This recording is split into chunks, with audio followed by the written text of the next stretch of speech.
Hello everyone, welcome to our channel Chemistry Academy for IIT JEE and NEET। आज हम hydrocarbon का part third benzene करने जा रहे हैं। स्टार्ट करने से पहले I would request you all to please subscribe our channel, share it with your friends, family and relatives. Do not forget to hit the like button in the end of the video if you really like our video. So let's start benzene।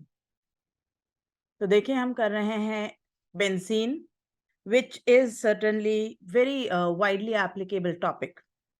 Benzene is called king of aromaticity.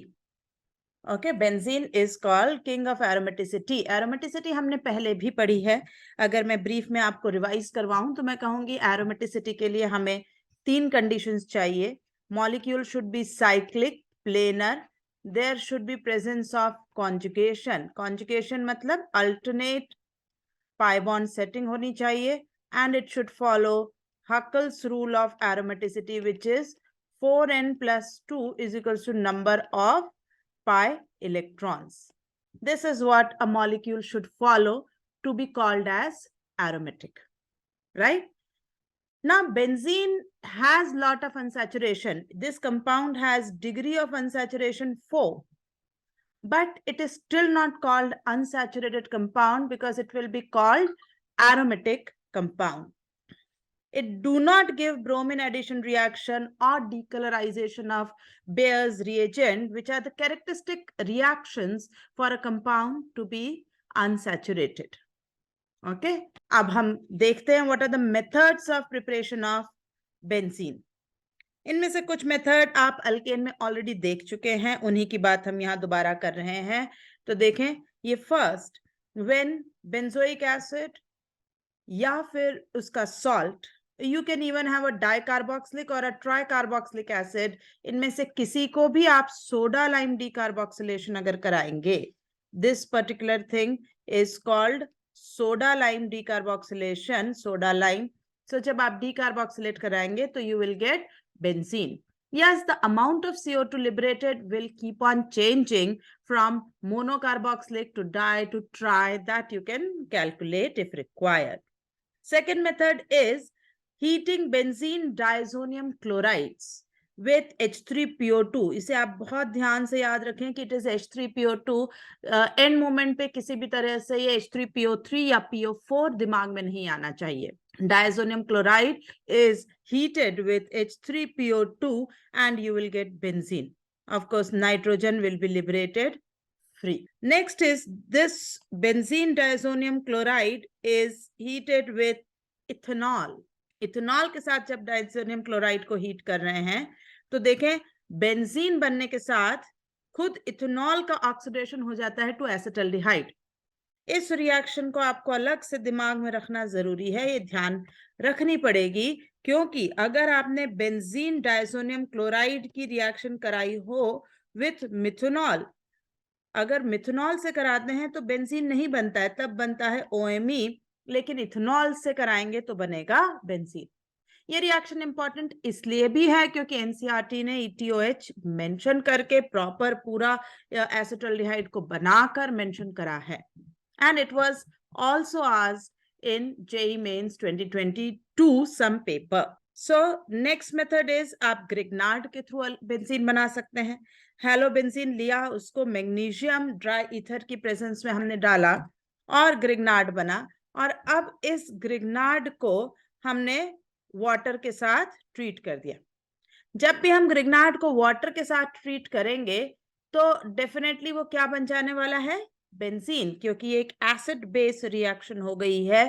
pH minus is reacting with water का H plus. यहाँ पर ये pH minus जो है water के H plus से react कर रहा है, ये एक एसिड बेस रिएक्शन है, and pH minus will certainly be a very strong base. So ये बहुत अच्छी यील्ड की रिएक्शन है once you get the Grignard. Next is phenol. When heated with zinc dust, then you will get benzene. This is again an important reaction कि phenol direct single step conversion from phenol to benzene is done by zinc dust. Right ये alkyne में हम already देख चुके हैं, cyclic polymerisation करा सकते हैं हम एसिटिलीन का on red hot iron tube and we will get benzene. It is a direct polymerization cyclization reaction. हम अगर इसे ऐसे देखें तो देखिए साइक्लिक, ये सारे के सारे आपस में इस तरीके से बॉन्ड बना लिए हैं. तो साइक्लाइजेशन, 3 मॉलिक्यूल साइक्लिक लूप में बंध गए and we got benzene. Next is hydroforming और aromatisation of alkanes. This is also we have done in case of alkanes कि जब आप एन हेक्सेन या लीनियर अल्केन 6 कार्बन और मोर का लेंगे और उसको आप हीट करें MO2O3 या Cr2O3 या V2O5, इनमें से किसी का भी आप यूज कर सकते हैं, but it should be supported on alumina Al2O3. Temperature is of course high, pressure is high, and then you will get benzene. That high temperature pressure इस रिएक्शन को एरोमेटाइजेशन के अलावा एक और नाम दिया जाता है which is called hydroforming. 8th reaction is aromatization but in a very different way. In this aromatization आप एक साइकिल को जिसमें चाहे एक बॉन्ड पहले से हो या ना हो, साइक्लोहेक्सेन, साइक्लोहेक्सीन, साइक्लोहेक्साडाइंस, इनमें से किसी को भी सल्फर, सेलेनियम या पैलेडियम कार्बन, इनमें से किसी के साथ भी हीट करेंगे you will get benzene. Dehydrogenation reaction है ये, just opposite of addition of hydrogen. This is dehydrogenation. And last reaction is from benzene sulfonic acid. Okay, this last reaction is from benzene sulfonic acid. So यहाँ हम क्या कर रहे हैं, benzene sulfonic acid is heated either with dilute HCl or with dilute H2SO4 and you will get benzene. ये heating high temperature 160 degree centigrade पर होनी चाहिए. ये पर्टिकुलर रिएक्शन अभी सल्फोनेशन में हम दोबारा देखेंगे, तो वहां हम ज्यादा डिटेल में इसे समझेंगे. राइट आइए अब हम शुरू करते हैं कि किस तरीके से बेंजीन अपनी केमिकल रिएक्टिविटी दिखाती है. How does it react? So chemical reactions of benzene, हम पहले ही बोल चुके हैं कि बेंजीन में पाई बॉन्ड बहुत हैं, बट वो इलेक्ट्रोफिलिक एडिशन रिएक्शंस नहीं दिखाती, क्योंकि एरोमेटिक क्लाउड जो है वो उसे बहुत हाई, बहुत इफेक्टिव 36 किलो कैलोरी पर मोल की रेजोनेंस एनर्जी देता है. और इतनी हाई रेजोनेंस एनर्जी उसे एक्स्ट्रा स्टेबिलिटी प्रोवाइड करती है. तो it does not want to lose that resonance energy, it does not want to lose aromaticity. सो ये अपने पाई बॉन्ड्स को रिएक्शन में लूज नहीं करना चाहेगी. Hydrogen, sigma bond attached hydrogen को ये दे देगी. right? So benzene gives electrophilic substitution reactions, not electrophilic addition reactions. Electrophilic substitutions are represented by SeAr or Se. Okay? benzene पे E plus आया और H plus चला गया. As H plus is substituted, so we are calling electrophilic substitution. General mechanism of this reaction is written here. सी ये जो pi electron cloud है ये E plus के साथ जाके बॉन्ड बनाएगा. ये बना हमारा इंटरमीडिएट सिग्मा कॉम्प्लेक्स. प्लस यहाँ आया, ये प्लस रेजोनेंस कर सकता है. देखिए अपन ने तीनों रेजोनेटिंग स्ट्रक्चर यहाँ बना लिए हैं. इन तीनों में से कोई भी रेजोनेटिंग स्ट्रक्चर एक्चुअल एग्जिस्टेंस में होगा ही नहीं, क्योंकि एक्चुअल में तो सिर्फ एक ही चीज एग्जिस्ट करती है ना, and that is resonance hybrid. ये है हमारा रेजोनेंस हाइब्रिड. ये रेजोनेंस हाइब्रिड कहलाता है सिग्मा कॉम्प्लेक्स या वीलेंट इंटरमीडिएट या अरीनियम आयन. ये सभी इसी के ही नाम है, इनमें से कोई सा भी नाम यूज हो सकता है. ओके, देन स्टेप 2, क्योंकि यहां इस वीलेंट इंटरमीडिएट के बनने में we have lost aromaticity. Aromaticity तो पर हमें लूज करना ही नहीं है, तो स्टेप 2 में it loses H plus and again regain it's aromaticity and form substituted benzene that is E benzene. ये देखिए ये बन गई. ओके, इफ स्टेप 1 जो थी, क्या थी स्टेप 1? जब E प्लस ने अटैक करके अरीनियम आयन बनाया था, वो स्टेप 1 थी. If step 1 is RDS, then no Ki effect will be observed. What is Ki effect? Ki effect is kinetic isotope effect. हमने कल भी इसका जिक्र किया था कि अगर कोई रिएक्शन है, फॉर बेंजीन अगर मैं बात करूं कि C6H6 that is formula of benzene और C6D6 इन दोनों के रेट को कंपेयर करें, अगर दोनों ही रिएक्शन का rate for a particular electrophile identical आ रहा हो, सेम आ रहा हो, तो हम कहेंगे ये रिएक्शन काइनेटिक आइसोटोप इफेक्ट नहीं दिखाती। और अगर C6H6 का C6D6 से फास्ट आ रहा हो, ज्यादा तेज इफेक्ट आ रहा हो, ज्यादा फास्ट रिएक्शन हो, तो हम कहेंगे कि अब ये काइनेटिक आइसोटोप इफेक्ट दिखाती है। ओके, मतलब ड्यूटेरियम की प्रेजेंस से रेट ऑफ रिएक्शन कम हो गया, तब आप कहेंगे काइनेटिक आइसोटोप इफेक्ट दिखाती है। So if step 1 is RDS, तो हम कहेंगे कोई क्या इफेक्ट नहीं है। क्यों? क्योंकि उसमें कार्बन हाइड्रोजन हो या कार्बन ड्यूटेरियम, जो बॉन्ड बन रहा है वो तो है कार्बन और इलेक्ट्रोफाइल का, उसमें कोई खास फर्क नहीं आएगा, हाइड्रोजन हो या ड्यूटेरियम। स्टेप 2 अगर RDS है, रेट डिटर्मिनिंग स्टेप है, स्लो है, तो ये रिएक्शन काइनेटिक आइसोटोप इफेक्ट दिखाएगी, क्योंकि इस स्टेप में आप हाइड्रोजन बॉन्ड ब्रेक कर रहे हैं। अगर आप इसे बदल के ड्यूटेरियम कर लेंगे तो डेफिनेटली रिएक्शन का रेट स्लो हो जाएगा, क्योंकि deuterium is now part of RDS, right? So sulphonation and iodination, ये दो रिएक्शंस हैं जो काइनेटिक आइसोटोप इफेक्ट दिखाती हैं, बाकी कोई नहीं दिखाता। दो EAS ऐसी रिएक्शंस हैं जो काइनेटिक आइसोटोप इफेक्ट दिखाएंगी। अब हम करने जा रहे हैं EAS of mono substituted benzene rings, कि अगर एक ग्रुप ऑलरेडी लगा हुआ है बेंजीन पे, अभी हमने क्या पढ़ा, सिर्फ बेंजीन रिंग पे E+ का अटैक। अब हम कर रहे हैं कि अगर बेंजीन पर एक सब्स्टिट्यूशन ऑलरेडी है, एक ग्रुप है, और नया E+ आएगा, तो क्या और कैसे देखने को मिलेगा। तो देखिए, ये हमारी मोनो सब्स्टिट्यूटेड बेंजीन रिंग है, उस पर हमने इलेक्ट्रोफाइल E+ का अटैक लिया। हाँ ठीक है, हमें नेट रिएक्शन में ये होना चाहिए कि H हटकर E+ आ जाएगा, दैट इज फाइन। यहाँ पर हम कहेंगे कि H+ हट गया, ये रिएक्शन हमें देखने को मिली। अब इसके बाद हम दो फैक्टर्स को ध्यान देंगे इस रिएक्शन में। एक, ये जो नया इलेक्ट्रोफाइल आया, ये पहले रखे इलेक्ट्रोफाइल से रिलेटिव कौन सी पोजीशन पर आया, और G की जो ओरिजिनल पोजीशन है उससे ऑर्थो या पैरा पर आया, या उससे मेटा पर आया। तो पहली चीज जो हम देखेंगे वो क्या देखेंगे कि what is the relative position of this incoming G। Okay, सबसे पहले हम देखेंगे कि उसकी रिलेटिव पोजीशन क्या है विथ रिस्पेक्ट टू उसकी रिलेटिव पोजीशन, यानी E की रिलेटिव पोजीशन क्या है विथ रिस्पेक्ट टू G। दूसरा फैक्टर हम देखेंगे कि एज कंपेयर टू बेंजीन, इस G के आने का रेट कैसा है, राइट? कैसा है, उससे हम एक्टिवेटिंग डीएक्टिवेटिंग डिसाइड करेंगे। आओ कैसे करते हैं देखें। How to know activating deactivating nature of G? Practically ये सिर्फ और सिर्फ एक्सपेरिमेंट ही बता सकता है कि रिएक्शन कैसी है, फास्ट है, काइनेटिक्स, ये सिर्फ एक्सपेरिमेंट से ही पता चलते हैं। कैसा एक्सपेरिमेंट? हम बेंजीन पे एक पर्टिकुलर E+ इलेक्ट्रोफाइल का अटैक कराएंगे। ओके, हमें सब्स्टिट्यूटेड रिंग बनना चाहिए, और इस पर्टिकुलर का रेट कांस्टेंट मान लीजिए K1 आया। अब हमने सेम चीज हमारी मोनो सब्स्टिट्यूटेड रिंग पर भी अटैक कराई, सिमिलर रिएक्शन कंडीशंस में कराई, और हमें इस बार रेट कांस्टेंट K2 देखने को मिला। हम K2 और K1 को आपस में कंपेयर करेंगे।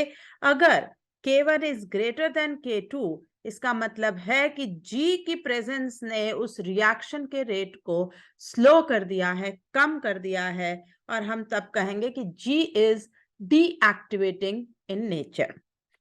अगर K2 is greater then K1, तो हम कहेंगे G is activating in nature. Clear? तो हमारा ये पूरा काइनेटिक्स का एक्सपेरिमेंट ही हमें कंक्लूड करके दे सकता है कि ये रिएक्शन, ये ग्रुप जो है वो एक्टिवेटिंग कहलाना है या डीएक्टिवेटिंग। हाँ, ये कॉमन ऑब्जर्वेशन है कि इलेक्ट्रॉन रिलीजिंग ग्रुप्स जितने भी होते हैं, okay, electron releasing groups are activating in nature, जैसे OH, OR, O-, NH2, OCOR, CH3 etc.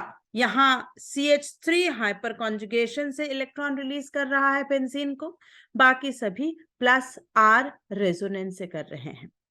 Okay और जितने भी इलेक्ट्रॉन विड्रॉइंग ग्रुप्स हैं जैसे nitro, cyano, CHO, COR, aldehyde, Cl, Br, IF, yes Cl, Br, IF, ये सारे के सारे प्लस R हैं, लेकिन इनमें नेट डोमिनेंस है -I की, और इसलिए ये हेलोजन का पूरा सेट जो है ये -I effect more dominating over their plus R effect.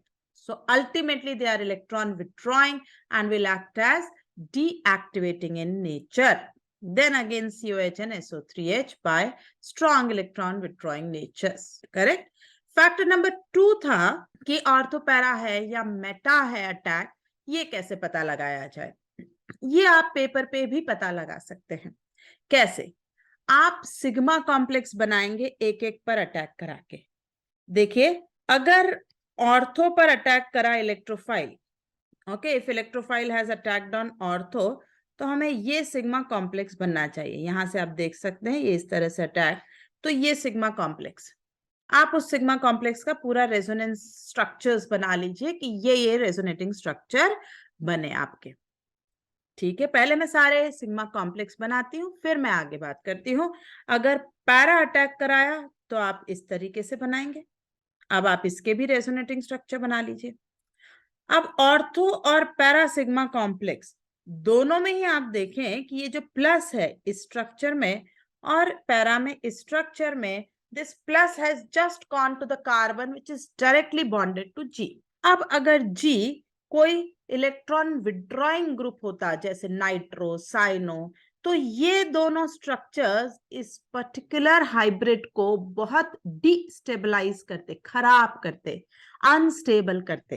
पर अगर यहीं पर ये G इलेक्ट्रॉन रिलीजिंग होता, प्लस R होता जैसे OH, O-, NH2, OR etc., तो यही कंपैरेटिवली स्ट्रक्चर्स ज्यादा स्टेबल हो जाते, क्योंकि अगर ये इलेक्ट्रॉन रिलीजिंग ग्रुप्स हैं, ये OH टाइप ग्रुप है और प्लस यहां पर आकर इनके टिका है, रुका है ना, तो ये OH यहाँ तुरंत अपना इलेक्ट्रॉन रेजोनेंस में देकर कंप्लीट ऑक्टेट रेजोनेटिंग स्ट्रक्चर्स बना देंगे जो बड़े स्टेबल होते हैं। They are in fact very stable.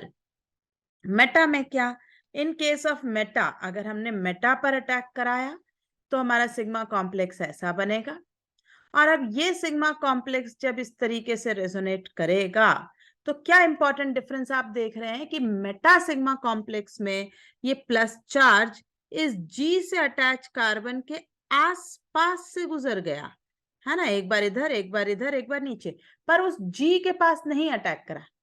जब G पर अटैक G से अटैच कार्बन पर पहुंचा ही नहीं, तो G के रेजोनेंस का होना और ना होना वो यूज ही नहीं कर पा रहा है, राइट। हमें उससे कोई फर्क नहीं पड़ रहा, उससे कोई यूज नहीं हो रहा है। लेकिन हम ये भी तो कहेंगे कि अगर G विड्रॉइंग है तो मेटा तो अपनी जगह वैसा का वैसे ही है, राइट। लेकिन अगर G विड्रॉइंग है तो उसके पास प्लस ले जाना was making it unstable, so we would escape that and will prefer meta। हम ये कह सकते हैं कि meta sigma complex is less unstable than ortho and para।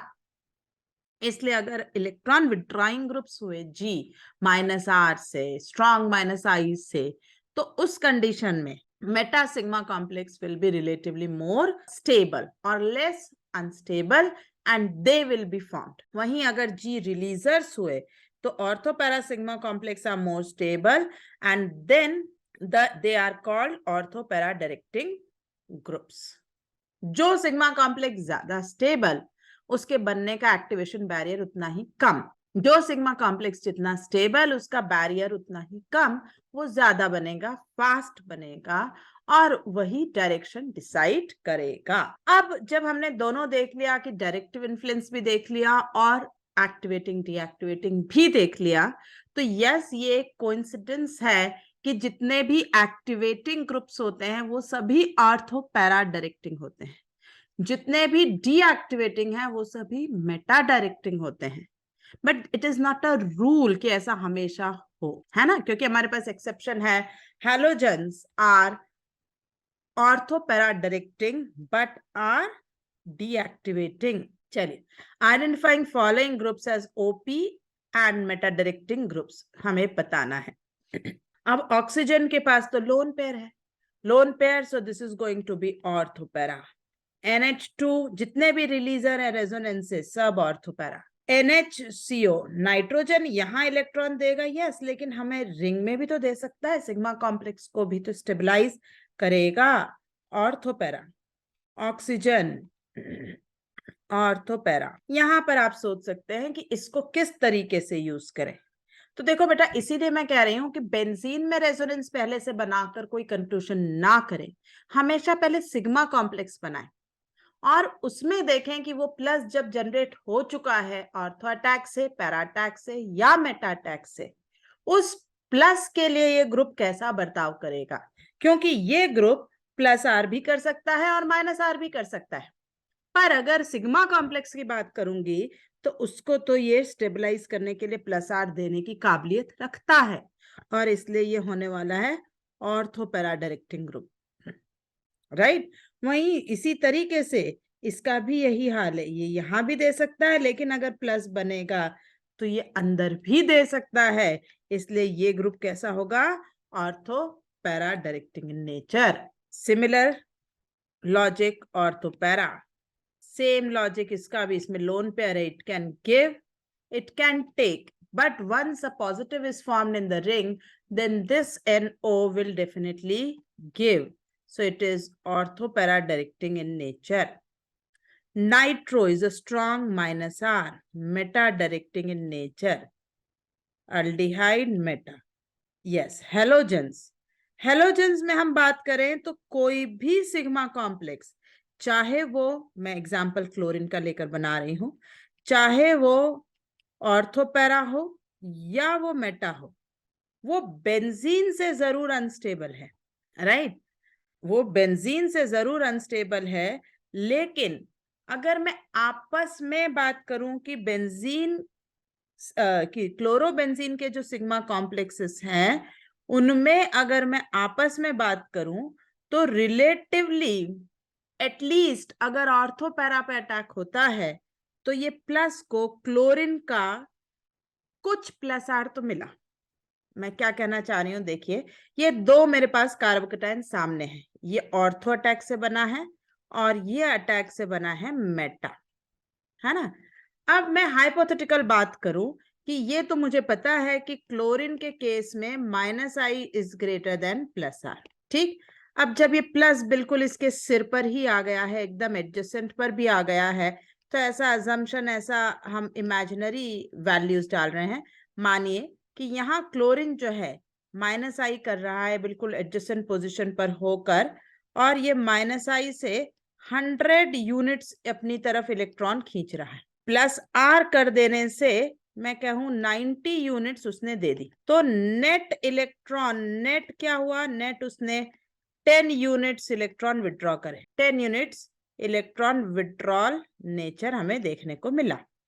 EW is electron withdrawal. अब इस मेटा की बात करें, मेटा में हमने कहा थोड़ी दूरी तो बढ़ गई है, दूरी माइनस आई, कम से कम कुछ दूर तो हुआ, मैंने कहा कि दूरी बढ़ गई है, तो अब 80 यूनिट्स ही ये माइनस आई कर रहा है। अब अगर ये 80 यूनिट्स ही और प्लस आर, तो हमने कहा प्लस आर तो बिल्कुल कर ही नहीं रहा, पोजिशन ही अब नहीं है। अब देखिए माइनस आई कम हुआ, बट नेट इलेक्ट्रॉन विड्रॉल इसका कितना है, 80 यूनिट्स। तो कौन सा वाला इज मोर स्टेबल, कंपैरिजन अगर की जाए, ये ज्यादा स्टेबल हो गया। आया समझ में। हाँ, अब अगर इसकी कंपैरिजन में मुझे बेंजीन पर जो कराया होता अटैक, अगर बेंजीन पे मैंने सिग्मा कॉम्प्लेक्स बनाया, तो this is even more stable than chlorine का जो अभी हमने बात करी, this is more stable, that is why they are deactivating क्योंकि डीएक्टिवेशन के लिए हम क्या करते हैं, ऑर्थो मेटा पैरा में से बेस्ट निकाल के बेंजीन के सिग्मा कॉम्प्लेक्स से कंपेयर करते हैं। और अगर बेंजीन वाला ज्यादा स्टेबल आ रहा है, इसका मतलब है this is going to deactivate the ring for the attack of E plus. Now this is very important. I hope ये क्लियर हो गया हो कि halogens are deactivating but ortho para directing. आगे बढ़ते हैं। CH3 is plus H greater than plus I overall electron releasing. So ये कैसा होने वाला है? This is going to be orthopara. This is minus H greater than minus I withdrawing meta, right? तो इस तरह से हमने अलग अलग ग्रुप्स की पोजीशन देखी। यही बात मैंने थोड़ी देर पहले कही थी, वही यहाँ लिखी हुई है कि usually all OP directing groups are activating and all meta directing groups are deactivating. Exceptions: halogens are weakly deactivating but orthopara directing.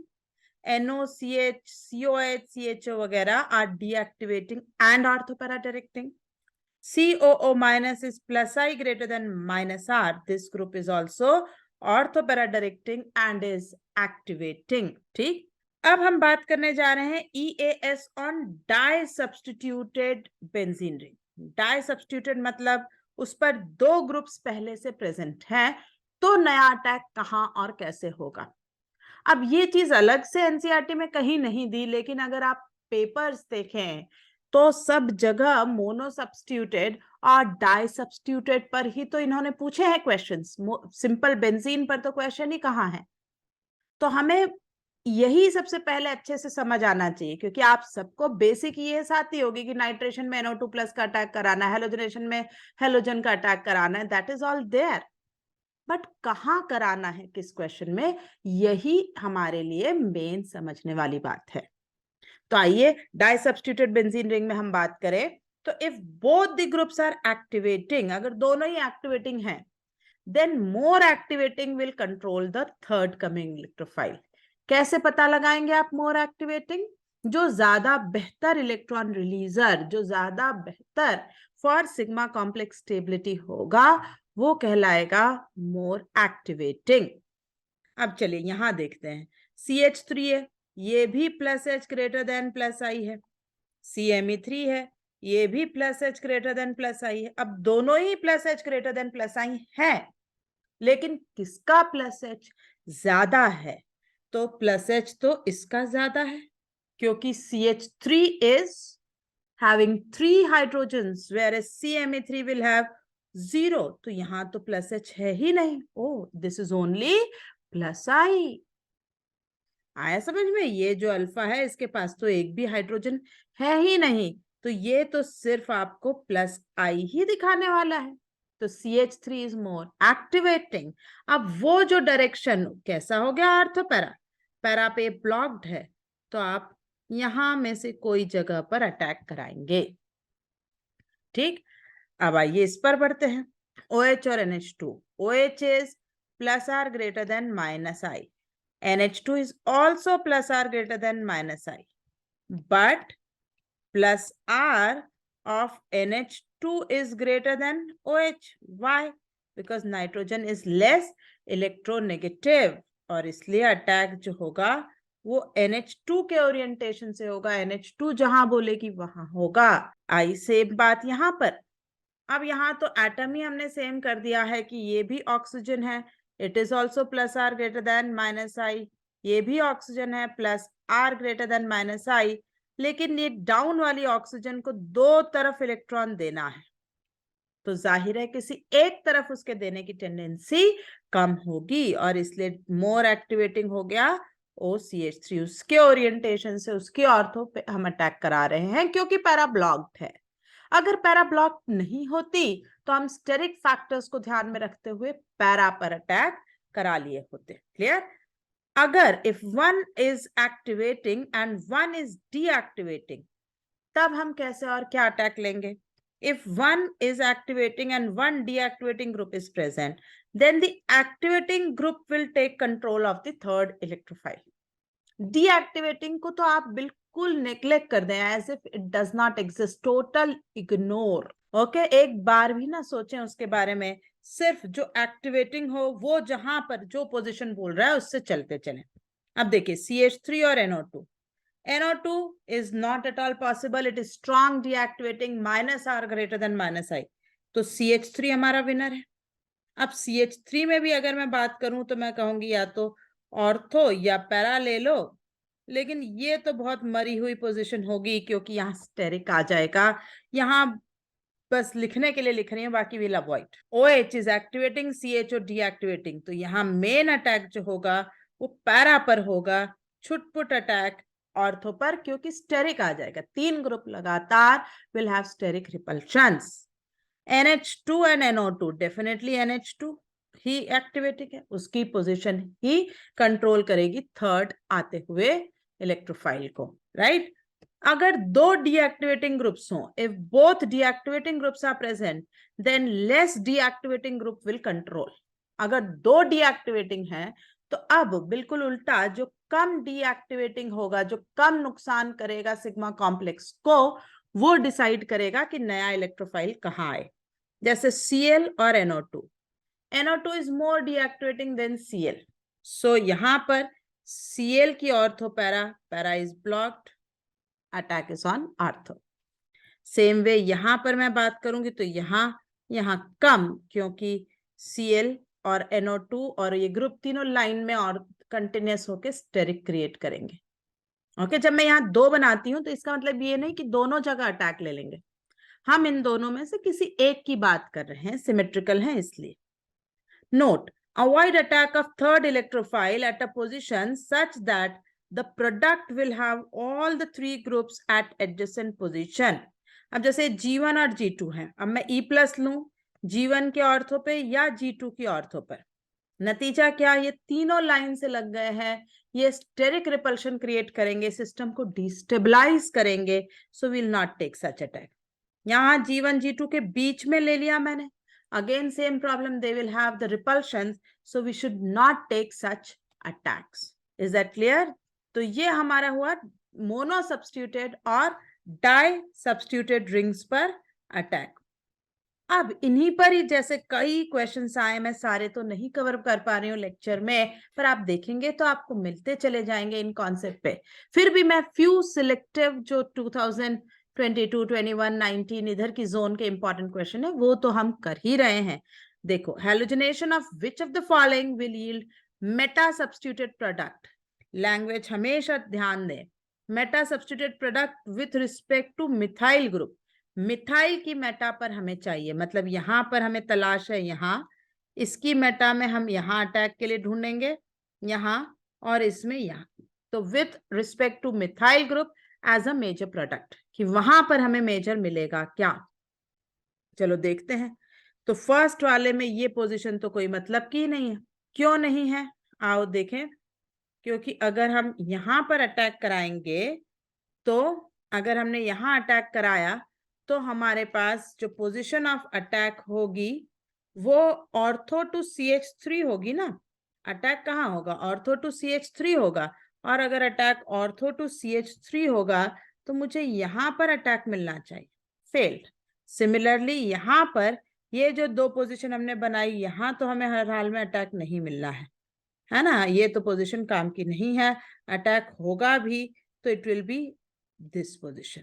Same way ये अटैक की पोजीशन नहीं है, ये या फिर इसकी और। हाँ, यहाँ पर मोर एक्टिवेटिंग ग्रुप इज OH, तो या तो इस जगह थोड़ा अटैक हो सकता था या फिर मेजर अटैक स्टेरिक को देखते हुए इस पोजीशन पे, और इसलिए आंसर इज C, राइट। अब देखो 2022 का ही क्वेश्चन है, एकदम लेटेस्ट, और किस तरीके से इन्होंने पूछा है, जबकि कहीं पर भी एनसीईआरटी में ऐसा अलग से डिटेल डाई और ट्राई सब्स्टिट्यूटेड नहीं समझाया गया है। चलिए अब हम एक एक रिएक्शंस की बात करना शुरू करते हैं, राइट।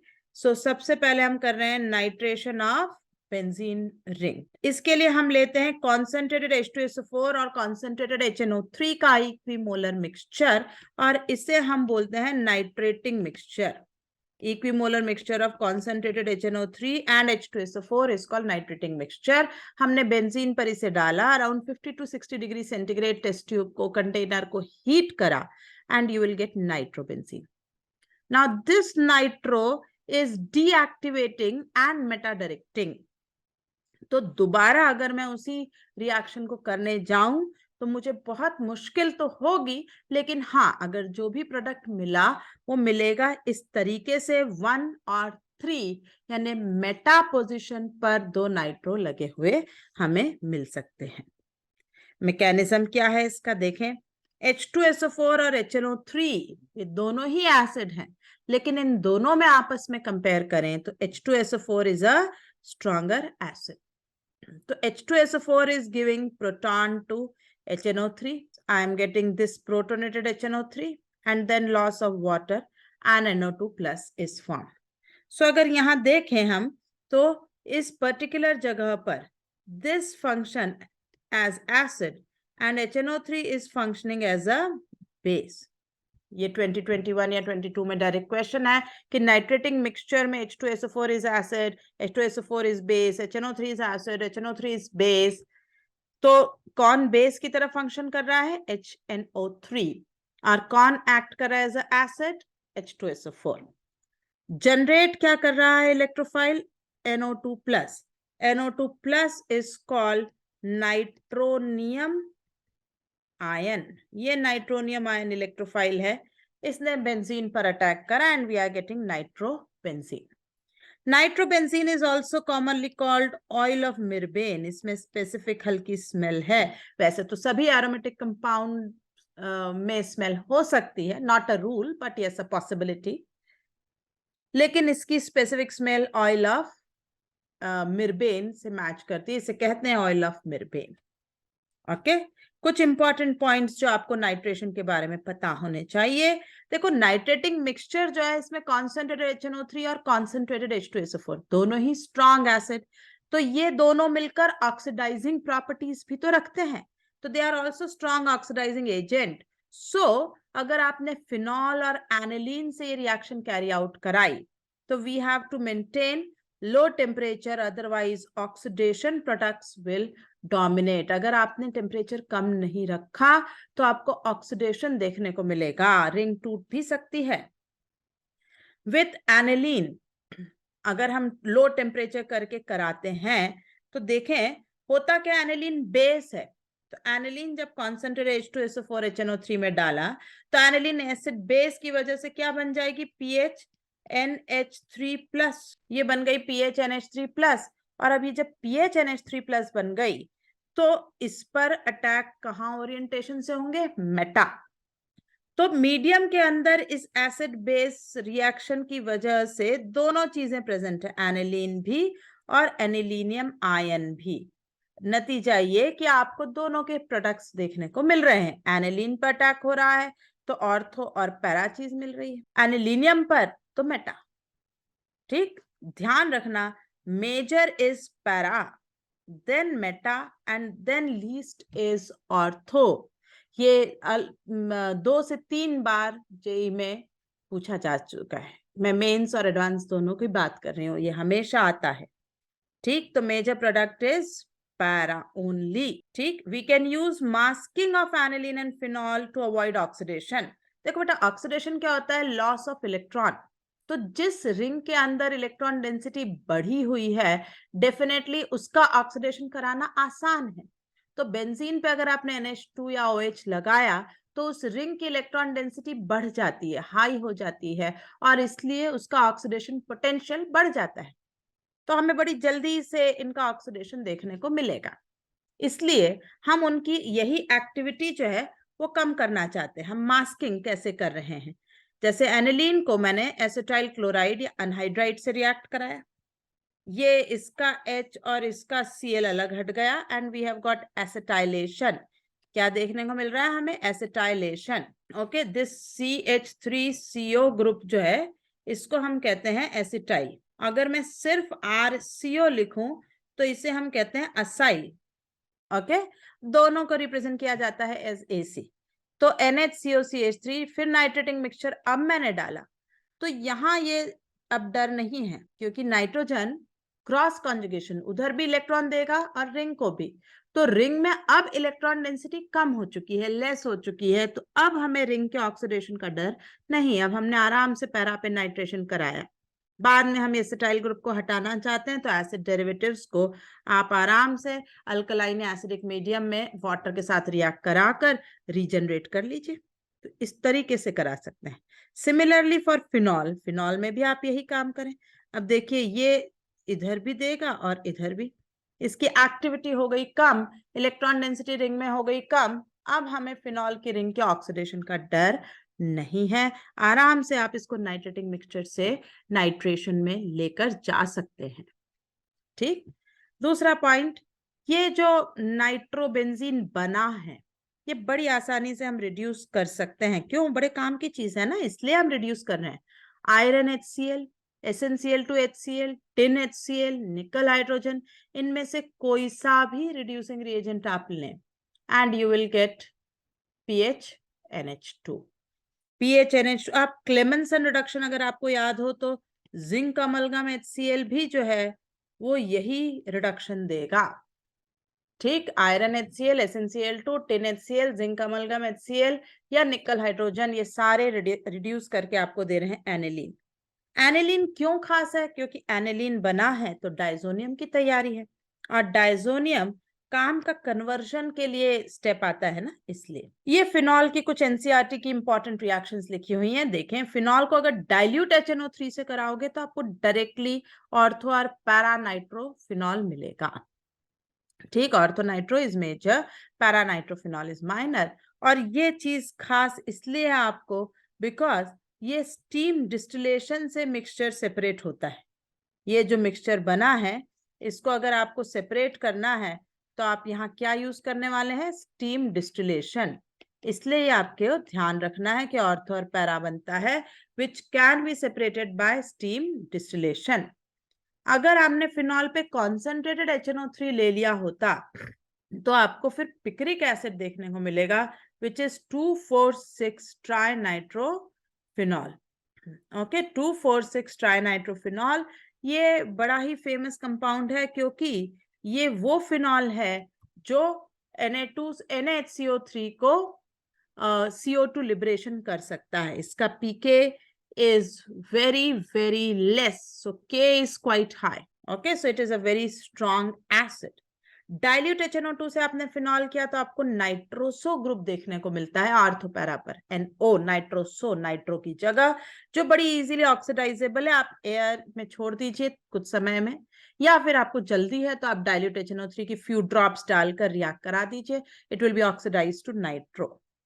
अब इसमें रिंग के ऑक्सीडेशन का कोई डर नहीं है, आपने डाल भी दिया ऑक्सीडाइजिंग रिएजेंट तो, क्योंकि ये इलेक्ट्रॉन विड्रॉइंग ग्रुप्स आ गए ना। अब इलेक्ट्रॉन डेंसिटी उतनी ज्यादा नहीं है जो अकेले फिनॉल पर होती।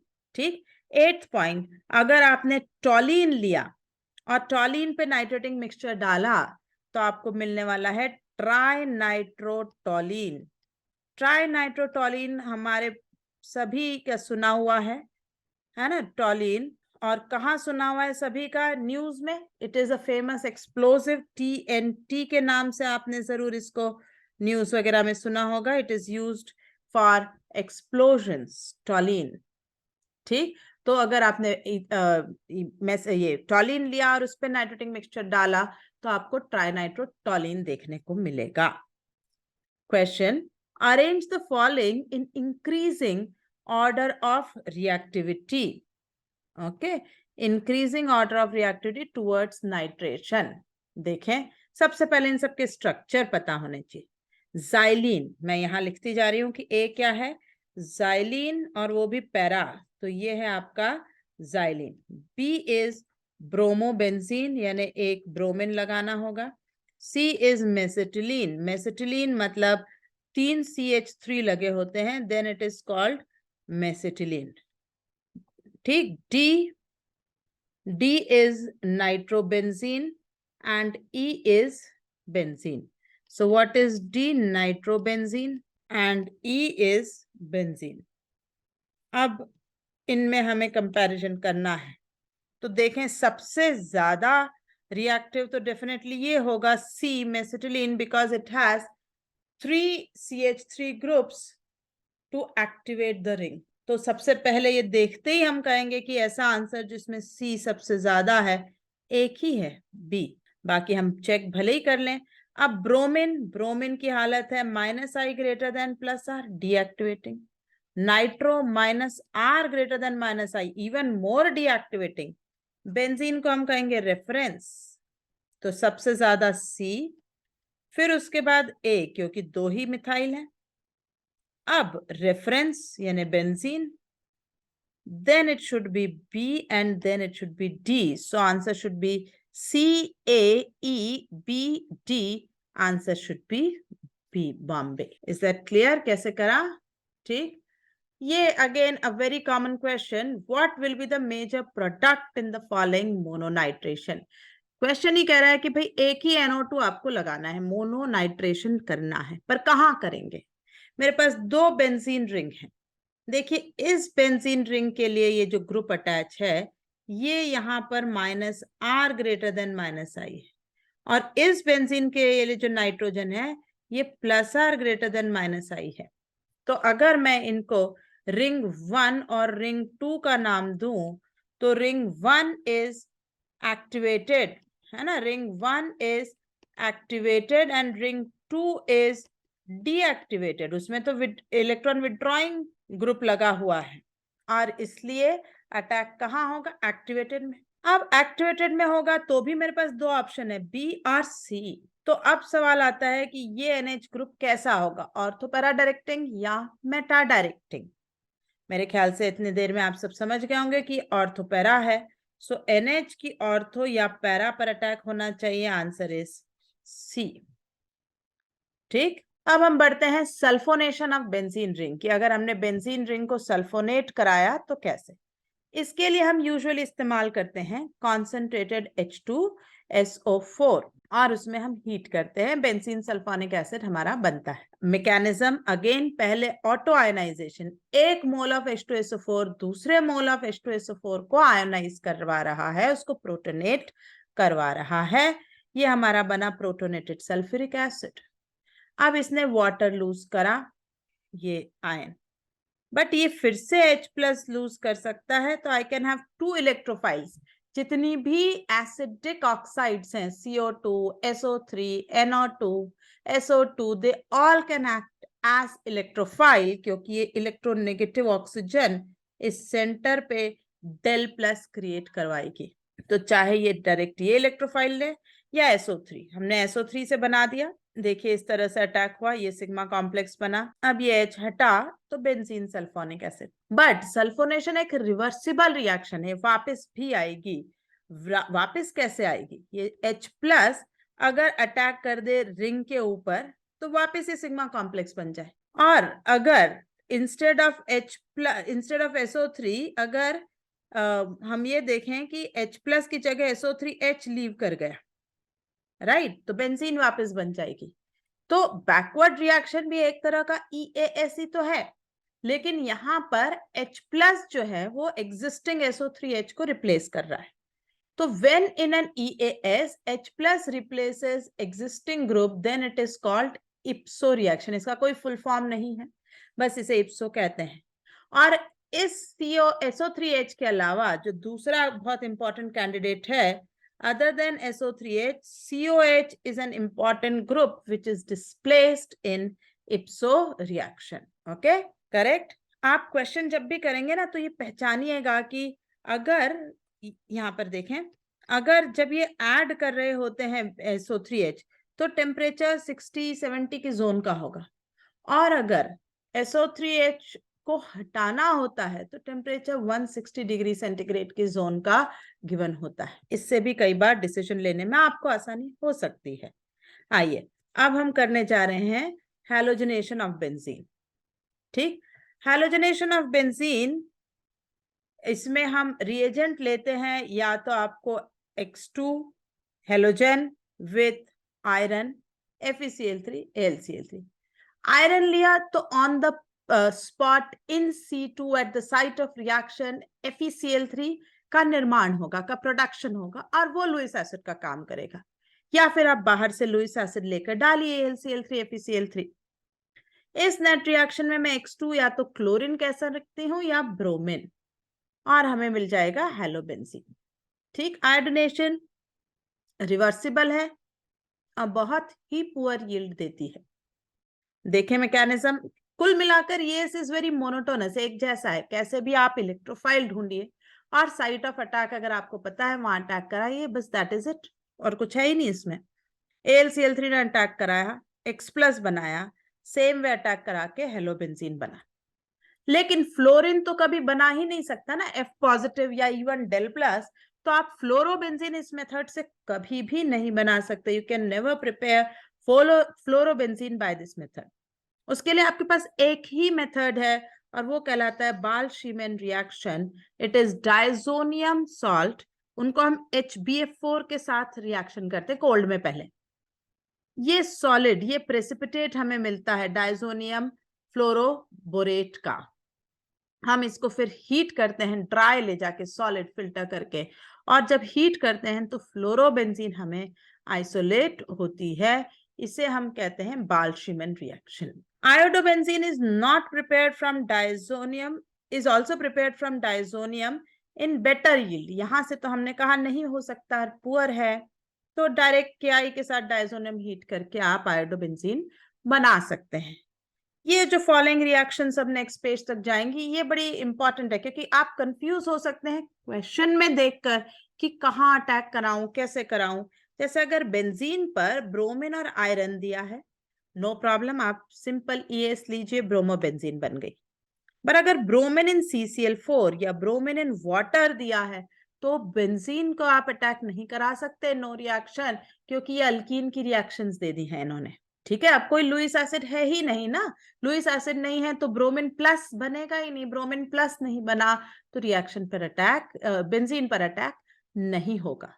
अब अगर आपने फिनॉल दिया होता, उस पे ब्रोमीन वाटर दी, no problem, phenol is highly activated, है ना, फिनॉल एक्टिवेटेड, इलेक्ट्रॉन डेंसिटी बहुत ज्यादा है, और वाटर आयनिक है, वाटर पोलर है, तो उसमें इनकी पोलैरिटी, आयंस का जो टूटना बनना है ये और बढ़ जाएगा। और यहाँ आपको ना सिर्फ ब्रोमीन रिंग पर अटैक, बल्कि तीन अटैक 2,4,6 ट्राइब्रोमोफिनॉल बनेगा, जो व्हाइट प्रेसिपिटेट है, POC, practical organic chemistry. This is a confirmatory test for phenol. Aniline और भी ज्यादा एक्टिवेटेड है फिनॉल से, उसका भी यही हाल। ठीक, एनिलीन तो इतना एक्टिवेटेड है कि आप वाटर की जगह नॉन पोलर CS2 में भी रिएक्शन लेंगे तो भी 2,4,6 ट्राइब्रोमो एनिलीन बन जाएगा। फिनॉल थोड़ा कम एक्टिवेटेड है क्योंकि oxygen is more electronegative than nitrogen, और इसलिए उसमें आप देखिए आपने नॉन पोलर सॉल्वेंट लिया तो रिएक्शन तो मिल रही है, लेकिन ऑर्थो और पैरा भर ही मिलेगी, ऐसा नहीं कि 3 हेलोजेंस लगा दे। ठीक, अब देखें, अभी हमने कहा था ब्रोमीन CCl4 रिंग पर अटैक नहीं करेगी, लेकिन अगर साइड चेन में डबल बॉन्ड दे दिया है तो आप नॉर्मल अल्कीन की रिएक्शन से यहां ब्रोमीन एडिशन करा देंगे। ब्रोमीन वाटर दे दिया तो आप मार्कोनिकॉफ एडिशन, कार्बोकैटायन कहां स्टेबल आएगा, बेंजीन की तरफ, तो मार्कोनिकॉफ एडिशन ऑफ OH कैसे हुआ होगा ये रिएक्शन, ये रिएक्शन में हमारा बना है PHCH Br+, और फिर इस वाटर ने मार्कोनिकॉफ साइट अटैक करना है तो आपको ये मिल जाएगा। अगर अल्कोहल दी होती मीडियम में तो आप इथेनॉल मिथेनॉल का अटैक कराते, वाटर दिया है तो ऑक्सीजन ऑफ वाटर का अटैक करा लेंगे।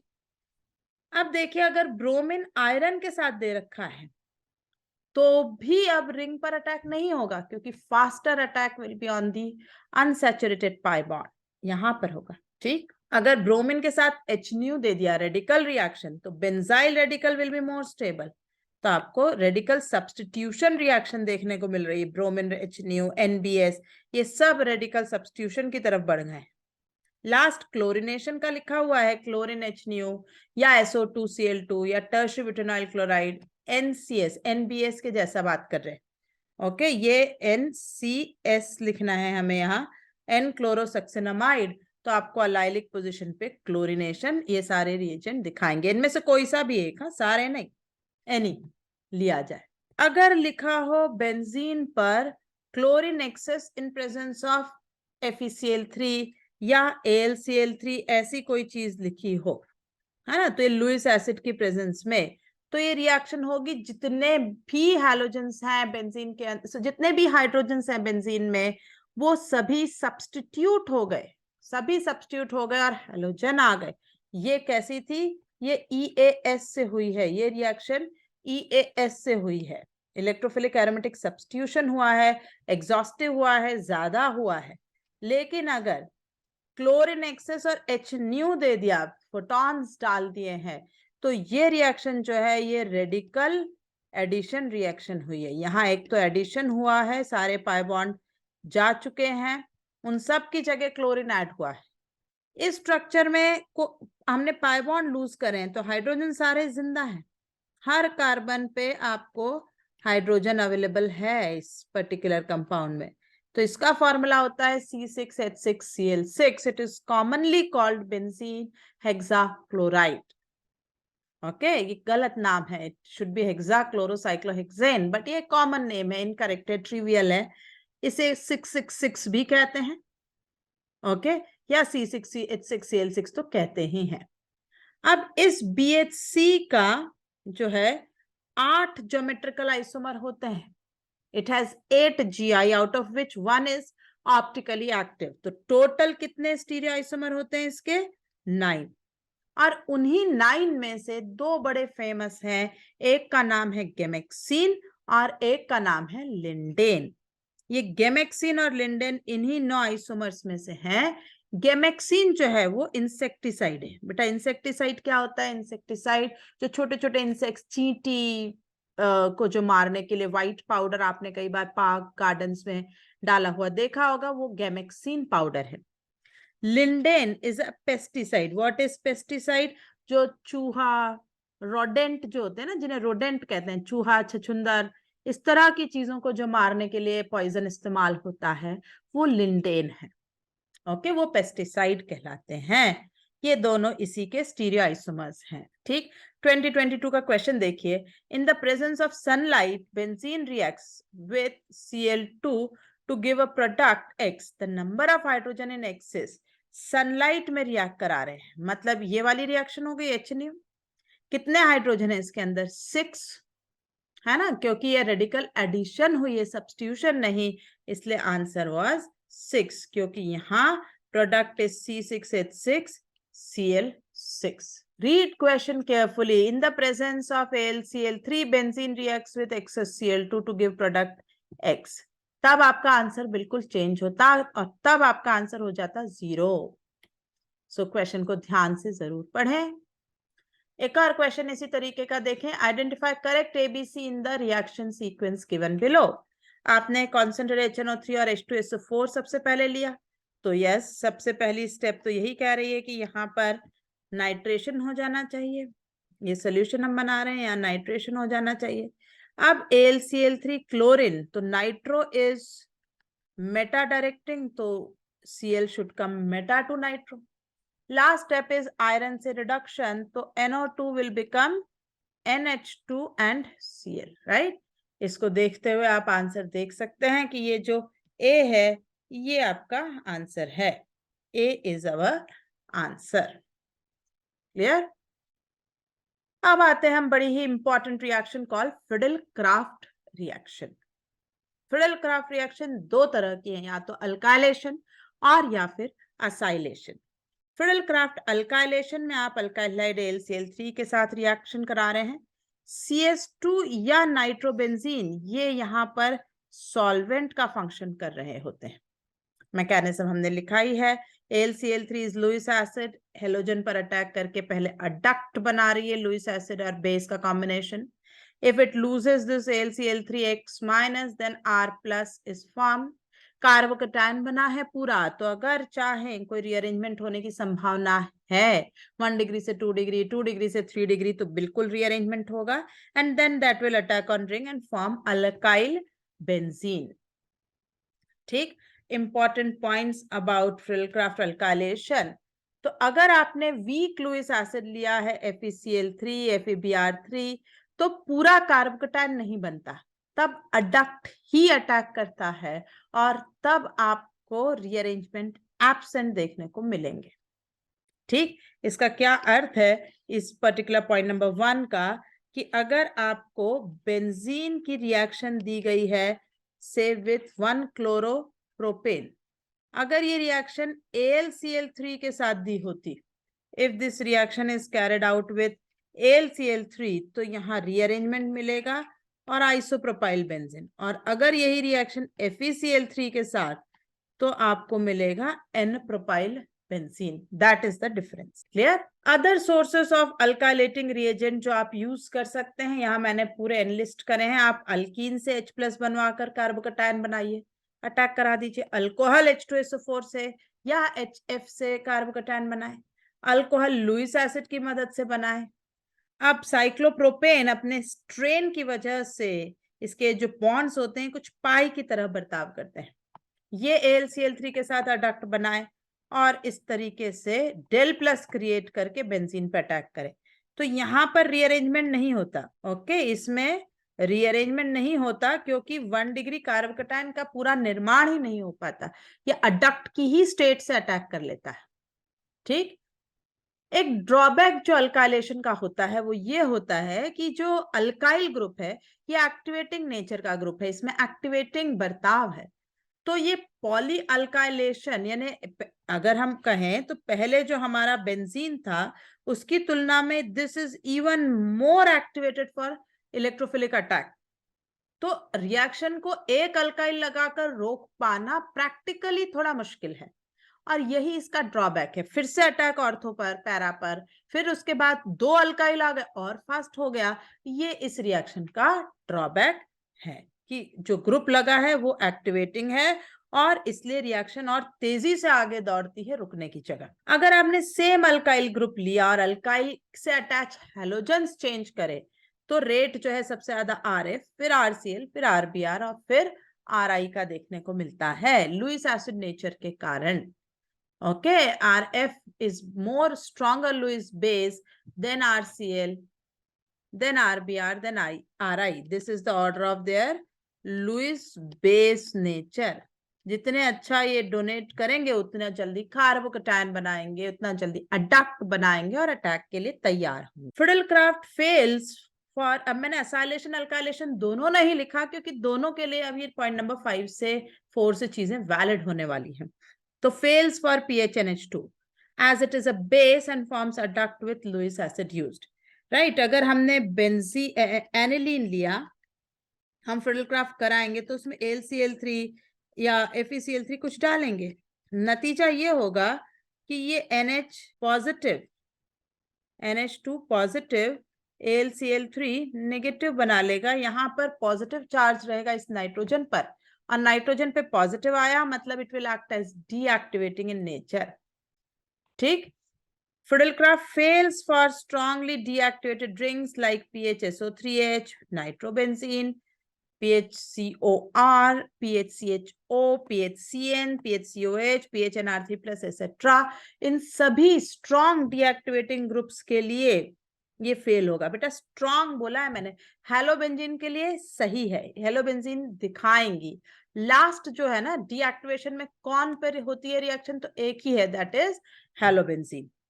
With phenol we have to take excess of Lewis acid, क्योंकि ठीक है हमारा फिनॉल ऑक्सीजन जो है वो इतना अच्छा लुईस बेस नहीं है, लेकिन थोड़ा बहुत तो ये भी लुईस एसिड रिएक्शन दिखाएगा ही दिखाएगा. So we will have to take excess of Lewis acid to get the reaction. ये देखिए फिडेलक्राफ्ट अल्काइलेशन का 2021 का सवाल, बड़ा काम का सवाल है. यहाँ पर इन्होंने अदर रिएजेंट, अदर सोर्सेस की बात करी है, कैसे कहीं और किसी और चीज से ये बनाए हैं. देखें तो हमारे पास ये NO2 है और इसकी रिएक्शन ये H+ से करा रहे हैं. हमें सिर्फ कार्बोकैटायन ही पहचानना है, उसी से आपका काम हो जाएगा. NO2+ बनाए या NO2 1 डिग्री बनाए. तो आप में से कई हो सकता है ये सोचें कि NO2 is electron withdrawing group, तो हमें ये सेकंड वाले का इस्तेमाल करना चाहिए. और अगर सेकंड वाले का इस्तेमाल हम करते तो शायद हमें B आंसर मिल भी जाता, लेकिन आंसर B नहीं है, B गलत है. आंसर इज C, मतलब attack is from this side. ये नहीं, ये माइनर बनने वाला है, ये मेजर. ये जो है ना कि नाइट्रो से पास में कार्बोकैटायन नहीं बनना चाहिए बेटा, ये तब लेना व्हेन रिंग से डायरेक्टली नाइट्रो लगा हो ना, तब आप ये जो पॉइंट आपके मन में आ रहा है कि कार्बोकैटायन दूर बनाओ, वो लेना। पर अगर नाइट्रो एक कार्बन आगे लगा है तो normal 2 degree better than 1 degree वाला लॉजिक लेकर आगे बढ़ेंगे और आंसर ना इज सी। क्लियर? आपने कार्बोकैटायन बनाया, इसका बेंजीन पर अटैक लिया, you will get answer C. दूसरा आया है, in Friedel Crafts alkylation of aniline क्या बनता है? अभी हमने बात करी कि पॉजिटिवली चार्ज नाइट्रोजन हो जाएगी बेंजीन रिंग पर और इस वजह से हमें रिएक्शन देखने को नहीं मिलेगी। तो आंसर इज डी। अब आ रहे हैं हम Friedel Crafts acylation. Friedel Crafts acylation, right? Friedel Crafts acylation के लिए हमें रिएजेंट जो चाहिए होता है वो RCOCl या anhydride in presence of AlCl3। यहाँ पर भी ये जो है सब सॉल्वेंट ही हैं। ओके, नाइट्रोबेंजीन और CS2 यहाँ पर क्या फंक्शन कर रहे हैं? सॉल्वेंट का ही फंक्शन कर रहे हैं। क्योंकि डीएक्टिवेटेड रिंग्स पर तो रिएक्शन फेल होगी, इसलिए ये सॉल्वेंट है, इसे डिसॉल्व करेंगे और नतीजा इस बार हमको मिलेगा acyl group on the ring RCO। तो that is why it is called Friedel Crafts acylation. Adduct बनाया, सेम वे कार्बोकैटायन बना, बट इस बार रीअरेंजमेंट का कोई स्कोप नहीं है। ठीक, it will form carbocation like this resonating structures and then attack on ring and you will get acyl benzene. क्योंकि ये ग्रुप डीएक्टिवेटिंग है, अभी हमने बात करी कि इस पे तो फर्दर फिडेलक्राफ्ट फेल हो जाएगी, इसलिए कोई डर की बात नहीं है, मोनो सब्स्टिट्यूटेड प्रोडक्ट मिलेगा, रीअरेंजमेंट एब्सेंट होंगे। अदर सोर्सेस जो असाइलेशन के हैं, आप अनहाइड्राइड से देखिए कैसे AlCl3 की मदद से असाइलियम बनाए और अब अटैक करा दीजिए रिंग पर, तो हो जाएगा रिएक्शन। ठीक, इस तरीके से आप करा सकते हैं। इंपॉर्टेंट नोट, एस्टर्स जो है वो दोनों करा सकते हैं, अल्काइलेशन भी और असाइलेशन भी, है ना? जैसे ये एस्टर मैंने लिया, अब अटैक मैंने डबल बॉन्डेड ऑक्सीजन पे अगर AlCl3 का कराया तो ये देखिए ये रेजोनेंस की मदद से ये जो यहाँ पर हमने मूवमेंट ऑफ इलेक्ट्रॉन देखा, इससे ये ऑक्सीजन जो है हट गई और ये प्लस जो बना इस साइड पे आएगा, तो अल्काइल ने अटैक करा, तो आपको फिडेलक्राफ्ट अल्काइलेशन देखने को मिलेगा। पर अगर ये जो कार्बोनिल है, ये जो डबल बॉन्डेड O ऑक्सीजन है, ये स्टेरिकली क्राउडेड है और यहाँ अटैक होना मुश्किल हो रहा है। जैसे ये स्ट्रक्चर देखिए, जब इससे दोनों ऑर्थो पर 2 बेंजीन लगे हुए हैं, ये क्राउडेड पोजीशन आ गई है, तो अटैक इस ऑक्सीजन पर होगा जो सिंगल बॉन्डेड है दोनों तरफ, और आपको असाइलियम देखने को मिलेगा। असाइलियम यहाँ इस पर्टिकुलर एग्जाम्पल में इंट्रामोलिकुलर अटैक कर देगा, 1 2 3 4 5 मेंबर रिंग ऐसे बन जाएगी। ये क्वेश्चन आपको 2020 एडवांस में और ये अटैक 2019 मेंस में आया है, तो दोनों ही क्वेश्चन, दोनों ही कॉन्सेप्ट आई हुई है बिल्कुल आसपास। ठीक, तो एस्टर्स अगर है तो दोनों ही तरफ अटैक करा सकते हैं। ये देखिए 2019 का जो मेंस का क्वेश्चन है वो मैंने यहाँ लिखा। सबसे पहले तो OH और CH3 में कौन अटैक करवाएगा? OH का डायरेक्टिव इन्फ्लुएंस हम यूज करेंगे फॉर अटैक। उसमें भी बात करूं तो यहाँ नहीं, मेरी पहली चॉइस होगी अटैक के लिए ये पोजीशन, है ना? I will have a preferable position this, क्योंकि स्टेरिकली भी फ्री है और ऑक्सीजन की पैरा है। ठीक, अब हमने बात करी कि हमें अल्काइलेशन कराना है, मतलब इस जगह से हम अल्काइल अटैक कराएंगे, राइट? और उसके बाद एक बार अल्काइल जब आपने अटैक कराया तो ये चीज बन जाएगी, and then they are again using AlCl3 for attacking it or causing ring closure। तो OH के सामने अल्काइल, है ना? फिर 1 2 3 4 कार्बन के बाद असाइल का अटैक। चलिए पहले मैं जो फर्स्ट अटैक के बाद चीज बनी है वो बना दूं कि OH CH3 CH2 CH2 CH2 CO OAlCl3 minus, ये हमारे पास बना हुआ है, राइट? अब ये पूरा हट गया पूरा, और इसने ऐसे अटैक कर देना है। यहाँ पर क्यों, यहाँ पर तो ये पैरा है इसके CH3, ये साइड तो अवेलेबल ही नहीं है ना, क्योंकि क्राउडिंग है। तो नेक्स्ट अटैक इस जगह पर अटैक, नतीजा OH CH3 CO ऐसा अटैक देखने को मिलेगा। मतलब CH3 के पैरा पे कीटोन और OH की पैरा पे अल्काइल, आंसर इज A। ठीक, ये बहुत ही इंपॉर्टेंट क्वेश्चन है, काफी लोगों ने इसको गलत किया था। Please remember this was a question of 2019। ठीक, moving other these points are same as we wrote on alkylation, तो इनमें कुछ नया नहीं है। लेकिन हाँ, एक मैं यहाँ 8th पॉइंट इंपॉर्टेंट करके जरूर लिखती हूँ कि Me3CCOCl अगर है और इसकी रिएक्शन हमने AlCl3 से कराई बेटा, तो MEC double bond O positive बना। अब ये अटैक करे उससे ज्यादा फास्ट होता है कि ये कार्बन मोनोऑक्साइड लूज कर देता है। क्यों? क्योंकि 3 डिग्री कार्बोकैटायन अपने आप में इतना स्टेबल है, ये कार्बन मोनोऑक्साइड लूज कर देता है। और आपको इंस्टेड ऑफ असाइलेशन, अब अगर इसने बेंजीन पर अटैक करा है, आप उम्मीद कर रहे थे कि आपको यहाँ असाइल ग्रुप अटैक होगा, लेकिन यहाँ आपको मिला है अल्काइलेशन, टर्ड ब्यूटाइल बेंजीन बन जाएगी। एक एक्सेप्शन है, ये अलग से आपको ध्यान रखना पड़ेगा।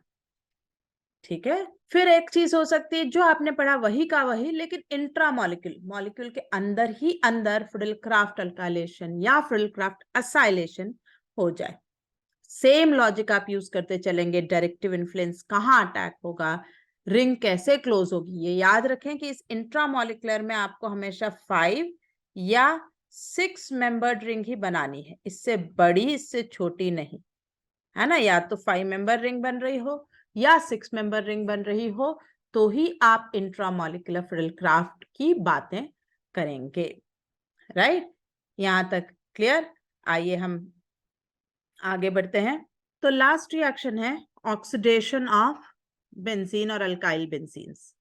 तो बेंजीन के पास अगर इस तरह से एक भी अल्काइल लगा हो, CH3 CH2 CH3 CH2R, जब तक इस पर एक H है ऐसा sp3, या फिर sp2 भी हो सकता है, you can have this type of sp2 और sp ऑल्सो। ये सब कितने भी कार्बन इनके आगे लगे हों, 2 लगे हों या 10,000, they will all be oxidize. और एक फिक्स बिहेवियर आपको देखने को मिलेगा, you will have only this attach to ring और बाकी सब हट जाएगा। So you will always have benzoic acid as your answer. हाँ, अगर यही चीज CR3 होती तो आपको बेंजोइक एसिड नहीं मिला होता, तब रिंग ही टूट जाती है, तब कुछ और देखने को मिलता है which is not concern in syllabus, but तब आपको बेंजोइक एसिड देखने को नहीं मिलेगा। तो KMnO4 एसिडिक हो और एनसीईआरटी ने हर जगह अल्कलाइन यूज करा है, तो दोनों में से कोई सा भी हो आपको मिलेगा बेंजोइक एसिड। ठीक, नेफ्थलीन अगर दे दिया तो देखिए नेफ्थलीन होने पर भी यही टेंडेंसी फिक्स रहेगी कि ये एक कार्बन जो रिंग से अटैच है ये बचेगा और दूसरा टुकड़ा हट जाएगा। तो आपको मिला थैलिक एसिड और दूसरा जो आपका टुकड़ा हटेगा वो होगा ऑक्सैलिक एसिड। खैर, ये और बात है कि ऑक्सैलिक एसिड खुद KMnO4 से ऑक्सीडाइज होके CO2 बन जाएगा, है ना। अब जब आपको नेफ्थलीन में 2 रिंग्स दे दी, एक रिंग में इलेक्ट्रॉन विड्रॉइंग ग्रुप लगा हुआ है नाइट्रो और एक रिंग रेफरेंस है, उसमें कुछ नहीं है। ऑक्सीडेशन मतलब लॉस ऑफ इलेक्ट्रॉन। जिस रिंग में इलेक्ट्रॉन डेंसिटी ज्यादा होगी वो ऑक्सीडेशन का हिस्सा बनेगी, तो नाइट्रो नहीं, it will B this ring, और इसलिए नाइट्रो ग्रुप जिंदा है और ये COH इंटैक्ट आपको मिले। अब थर्ड एग्जाम्पल देखिए, OH। अब रिंग इसमें ज्यादा है इलेक्ट्रॉन डेंसिटी, इसमें इलेक्ट्रॉन डेंसिटी ज्यादा है, तो ये ब्रेक हो जाएगी, ये बच जाएगी, इसलिए आपको प्रोडक्ट में फिर से थैलिक एसिड मिला, वो OH गया, वो रिंग रप्चर हो गई है। क्लियर। इसी के साथ हमारा बेंजीन पूरी तरह से खत्म होता है। ये बहुत इंपॉर्टेंट टॉपिक है, हमने इसकी लगभग सारी ही रिएक्शंस और उनके सारे इंपॉर्टेंट पॉइंट्स जो भी एग्जाम में पिछले 4-5 सालों में आए हैं पूरी तरह से डिस्कस किए हैं। तो hope it helps to you all. अगर आपको वीडियो पसंद आया हो तो please share, subscribe and hit the like button. Thank you everyone.